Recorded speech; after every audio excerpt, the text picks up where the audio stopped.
हरे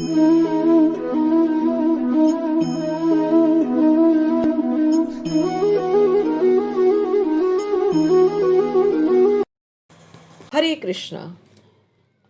आज हम भाद्रपद शुक्ल एकादशी, जिसका नाम परिवर्तनी एकादशी है, उसके बारे में विस्तार कर रहे हैं।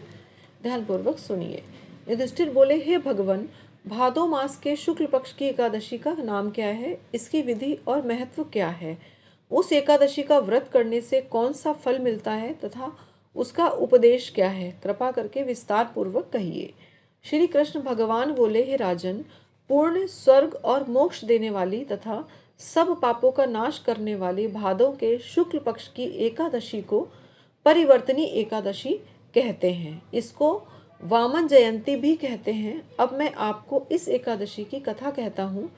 इस एकादशी की कथा सुनने मात्र से समस्त पापों का नाश हो जाता है। जो मनुष्य इस एकादशी के दिन मेरी वामन रूप की पूजा करता है, मैं उसे संसार की पूजा का फल देता हूँ।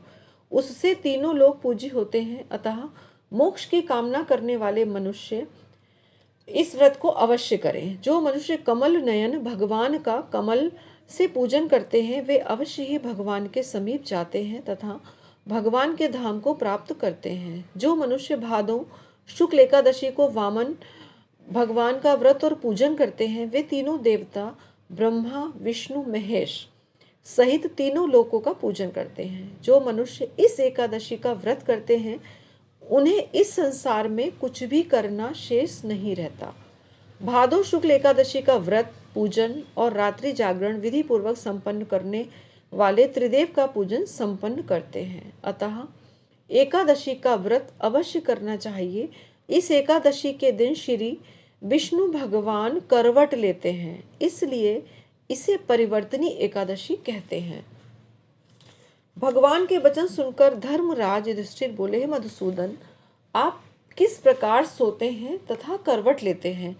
आपने राजा बलि को क्यों बांधा और वामन रूप धारण कर क्या क्या लीलाएं की? चातुर्मास की विधि क्या है तथा आपके शयन करने पर मनुष्य का क्या कर्तव्य है, सब विस्तार पूर्वक कहिए। श्री कृष्ण भगवान बोले, हे राजन, अब आप सब पापों का नाश करने वाली कथा का श्रवण करिए। त्रेता युग में प्रहलाद का पौत्र राजा बलि राज्य करता था। वह परम ज्ञानी, ब्राह्मणों का सेवक, भगवान विष्णु का भक्त तथा इंद्र आदि देवताओं का शत्रु था। वो अत्यंत दानी और सत्यवादी था। विविध प्रकार के वेद सूक्तों से मेरा पूजन किया करता था। वो नित्य ही ब्राह्मणों का पूजन और यज्ञ भी करता था, परंतु भगवान विष्णु की निर्धारित व्यवस्था का विरोधी भी था। अपने बल से राजा बलि ने द्वंद्व से द्वेष के कारण इंद्रलोक तथा सभी देवताओं के लोगों को जीत लिया। वो अपनी भक्ति के प्रभाव से इंद्र के स्थान पर राज्य करने लगा। सभी देवता एकत्र होकर सोच विचार कर भगवान विष्णु के पास गए और नतमस्तक होकर वेद मंत्रों द्वारा उनका पूजन और स्तुति करने लगे। बृहस्पति सहित इंद्रादि देवताओं ने भगवान को अपना कष्ट बताया। राजा बलि विष्णु के परम भक्त थे, लेकिन अभिमान के कारण भक्ति का महत्व घट गया था। देवताओं के कष्ट को अनुभव कर भगवान विष्णु अर्थात मैंने वामन रूप धारण करके पांचवा अवतार लिया। इसके बाद अपना विशाल तेजस्वी रूप दिखा राजा बलि को जीत लिया।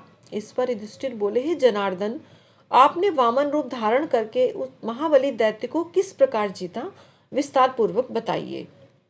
श्री कृष्ण भगवान कहने लगे, मैंने अर्थात वामन रूपधारी ब्रह्मचारी बालक ने महादानी राजा बलि से याचना की, हे राजन, मुझे 3 पग भूमि दे दो, इससे तुम्हें 3 लोकों के दान का फल प्राप्त होगा। यह मुझको 3 लोकों के समान है और यह तुमको अवश्य ही देनी होगी। महादानी होने का अभिमान रखने वाले राजा बलि ने इसको तुच्छ सी याचना समझकर 3 पग भूमि का संकल्प भगवान विष्णु अर्थात मुझे दे दिया। तब मैंने अपने त्रिविक्रम रूप को बढ़ाकर भूलोक में पद, भवलोक में जंघा और स्वर्गलोक में कमर, महालोक में उदर यानी पेट, जनलोक में हृदय, यमलोक में कंठ और सत्यलोक में मुख रखकर उसके ऊपर मस्तक स्थापित किया। विष्णु द्वारा स्थापित इस विशाल रूप को देख सूर्य, चंद्रमा, सब ग्रह गण योग नक्षत्र इंद्रादि देवता और शेष आदि सब नागगणों ने वेद द्वारा मेरी प्रार्थना की। तब मैंने राजा बलि का हाथ पकड़कर कहा, राजन, एक पग से पृथ्वी, दूसरे से स्वर्गलोक पूर्ण हो गए। मैंने 3 पग धरती मांगी थी, बताओ अब तीसरा पग यानी पैर कहाँ रखूं? बलि जो विष्णु भगवान के भक्त थे, अपना सिर झुका लिया और मैंने अपना पैर उनके माथे पर रख दिया। प्रभु ने जब चरण दबाया तो भक्त बलि पाताल को चला गया। फिर उसकी विनती और नम्रता को देखकर मैंने कहा, हे बलि, मैं सदैव तुम्हारे निकट ही रहूंगा। यदि तुम वामन एकादशी का विधि सहित व्रत करो तो मैं तुम्हारे दरवाजे पर कुटिया बनाकर रहूंगा। अतः राजा बलि ने वामन एकादशी का विधि पूर्वक व्रत किया। राजा बलि के कहने पर भादों के शुक्ल पक्ष की परिवर्तनी एकादशी के दिन बलि के आश्रम पर मेरी प्रतिमा स्थापित हुई और दूसरी क्षीर सागर में शेषनाग के पीठ पर हुई। हे राजन, इस एकादशी को भगवान शयन करते हुए करवट लेते हैं, इसीलिए तीनों लोकों के स्वामी भगवान विष्णु का उस दिन पूजन करना चाहिए। तांबा, चांदी, चावल और दही का दान करना चाहिए। इस दिन रात्रि को जागरण करना चाहिए। जो विधि पूर्वक इस एकादशी का व्रत करते हैं वे सब पापों से मुक्त होकर स्वर्ग को जाते हैं और चंद्रमा के समान प्रकाशित हो यश पाते हैं।